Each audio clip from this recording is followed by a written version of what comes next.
Good afternoon. Welcome to Jim Munley's World of Weather. You clicked on to long range weather forecast discussion for July 28th to August 11th. First, going to take a look at Hurricane Hannah. This is a little old. This is at 11 a.m. For some reason, the other advisor isn't being ingested into this program. But here's a look, and with the radar overlaid, maybe we could get a better look at the satellite or the radar imagery. Here's the eye, and the eye is about 50 some miles wide. So this is the outer band starting to move in to the Texas coast, and this will bring heavy rain to the region. And here's the worst side. Now this is what's going to be important with this, is that as it's slowing, as it moves inland, the eye is very wide, so then you're going to have the eye and it take for that to move through, and then you're going to get the backside, which is usually worse. And you can see the heavy bands of convection here. Let me see what else I have. Here's the latest satellite imagery. You can see the eye is not very well defined anymore. I think this is the eye right here, as it's becoming more showered with covered with shrouded with the clouds and the precipitation. But it still has good outflow, you can see here. And what's interesting enough, that I was looking at other things I had running. There are flood warnings and so forth for portions of the Gulf further to the east as the outer bands move in for the mouth of the Mississippi River. Okay, we're going to take now, let me go to other map. This is a close-up map. This is the GFS, the European ensembles. I usually have that first. So this is storm moving in tonight, and then it still has a pretty good heavy good circulation with you can see the heavy rain bands here on the south and east side of the storm. Then we go to 8 p.m. on Sunday, and now it's moving into the mountains of Mexico, but we still have rain moving in to portions of this area. That's now, here's the GFS. As it's bringing heavy rain in here, you can see we have rain approaching 3 to 5 inches, moving into the to southern Texas, and then it moves to the southwest.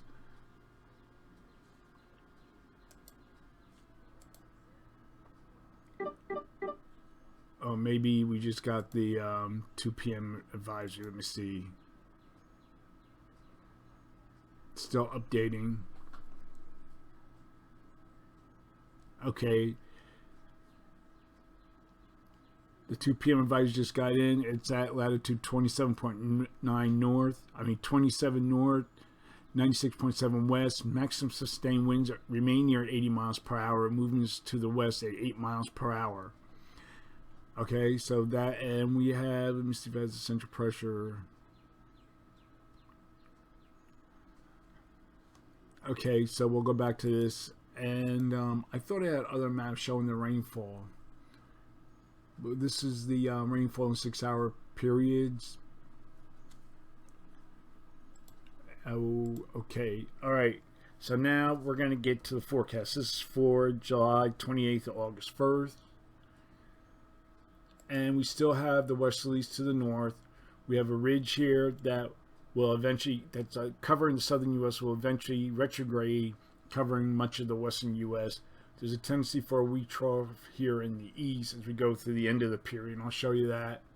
You can see that the trough here, the ridge extends back into this region, and the models are pretty good agreement on this. So some of the energy from Hannah will linger, with tropical moisture bringing instability, resulting in showers and thunderstorms, rainfall into Wednesday. I'll take a look at that right here. So Tuesday, Wednesday, you can see we have showers and storms, bringing rain here. Here's a European deterministic, so it goes out to Tuesday. You can see we have a lot of rain occurring here. And then we'll have a cold front that will be pushing through the northeast and Great Lakes area on Tuesday, and the western portion becomes stalled across the Tennessee and middle Mississippi Valley.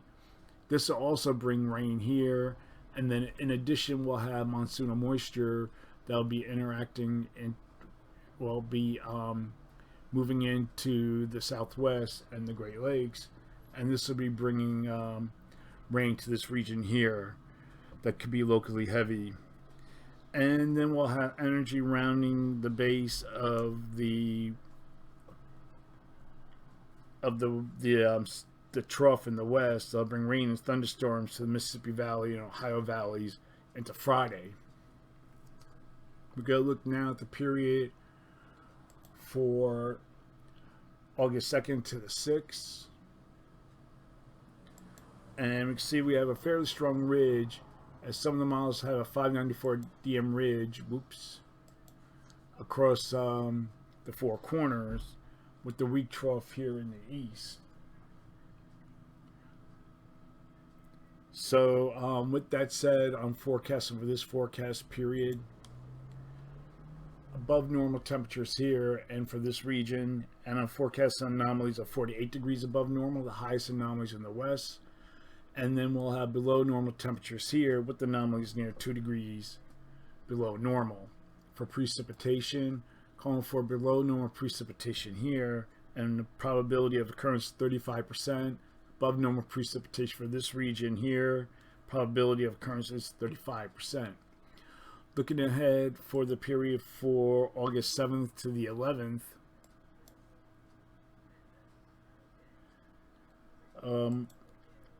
we have a ridge across the southern states, and there is again a tendency for a weak trough here in the east. But all in all, above normal temperatures I think will prevail across much of the nation. So for this forecast period, I am forecasting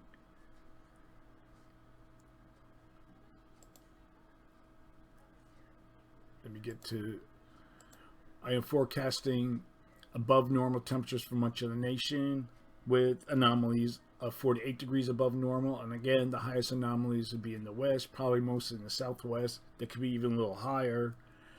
And for precipitation, calling for below normal precipitation here, probability of occurrence 35%. Then we have above normal precipitation for this region, probability of occurrence 35%. This might even be extended into the northern mid-Atlantic region. So that's the long-range weather forecast discussion for July 28th to August 11th. And again, taking a look at the latest advisory as of 2 p.m.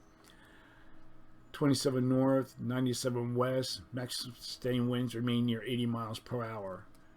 And here's the radar imagery, bringing the bands, and we'll take another quick look at the closer look at the radar imagery. These are the biggest bands, or the strongest bands of the strong thunderstorms. And I was taking a closer look at the radar and the satellite imagery. The convection is trying to surround the eye, but I think it's going to run out of time and space as it moves closer to land. As I saw the recon report shows that the eye is open to the north, but it's trying to cover the eye, but it's going to run out of time. So that's the long range. Thank you for coming to Jim Mooney's World of Weather, and have a good day.